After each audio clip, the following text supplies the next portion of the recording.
Kawhi Leonard is supposed to be going to Toronto, and the expectation around all sides is that this deal will end up happening at the end of the day, Hannah. But this just in, that deal is now on hold until the NBA's investigation is over. So Kawhi Leonard's going back to Toronto unless he's not. And why, you might ask? Well, the trade is agreed to. It's official. Everybody's shaking hands, and it still might not happen.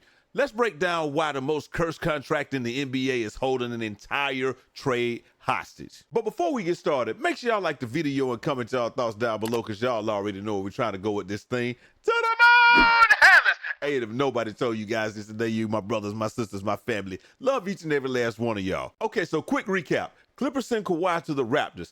Toronto gets back Brandon Ingram, Grady Dick, 2 first-round picks, a pick swap, 2 seconds. It's a full circle moment because Kawhi won Finals MVP in Toronto in 2019, then bounced to LA in free agency. Everybody assumed that this was basically done. Then yesterday, Shams drops this: the trade is not finalized until the NBA wraps up its investigation into the Clippers. This is the Aspiration issue. And for a quick refresher for anybody who may have forgotten, Aspiration is the green banking company and the Clippers sponsor. And the league's been investigating whether the Clippers use Aspiration to pay Kawhi under the table, basically a way to dodge the salary cap. This has been going on for like the last 10 months. Shams also posted the Clippers' full statement, and it's a bunch of legalese, CYA. We're cooperating fully, handed over tons of documents. We're the victims here, not the perpetrators. And they're using the fact that the guy who ran Aspiration already got convicted and is doing 14 years as their alibi. Here's the actual mechanic though. The Raptors are the ones that hit the pause button, not the Clippers. And it's because the league told Toronto that if they close the deal now,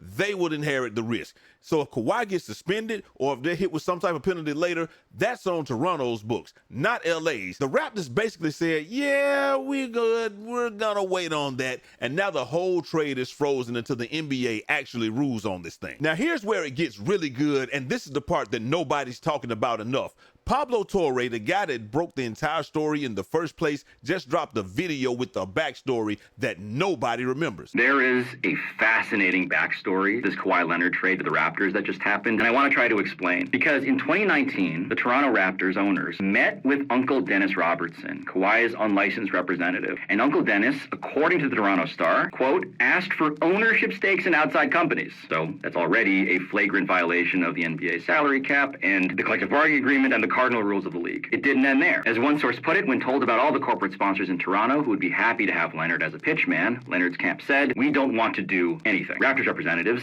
said any sponsor would want to shoot ads or arrange appearances. Robertson reiterated, Leonard didn't want to do anything for the money, end quote. The Raptors then proceeded to take these demands from Uncle Dennis to the league office and Adam Silver. The Lakers, the other bidder in this process, did the same thing. But when the league investigated, they found nothing worth punishing, and so Kawhi became a Clipper, and the Toronto Raptors became the most aggrieved party in this entire saga because they believe that they lost Kawhi Leonard because they refused to break the rules. So fast forward to this Aspiration investigation we've been doing on this weird podcast, in which we show that Aspiration gave Kawhi Leonard literally the deal that Uncle Dennis demanded of the Raptors that the Raptors refused to give. A $20 million equity deal in Aspiration? Check. A $28 million no-show marketing job in which the only responsibility in order to get paid was to play for the Clippers? Yes, check. None of this, by the way, was ever announced by anybody in public, despite it being an endorsement deal, and a federal whistleblower complaint we obtained, filed under penalty of perjury in 2023,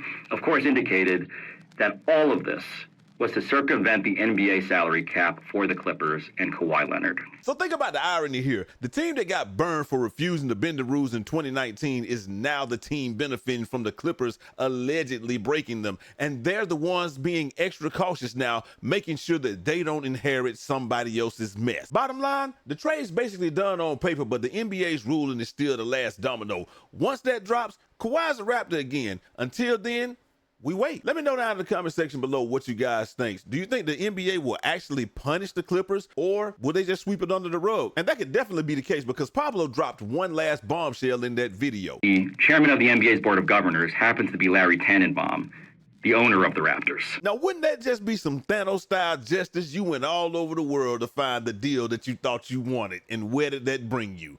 Back to me. Anyway, let me know your thoughts down in the comment section, man, because I would love to hear them. Hit that like button, subscribe if you're new. We dropping this NBA heat every day of the week, and I will holler at you guys next time. Until next time.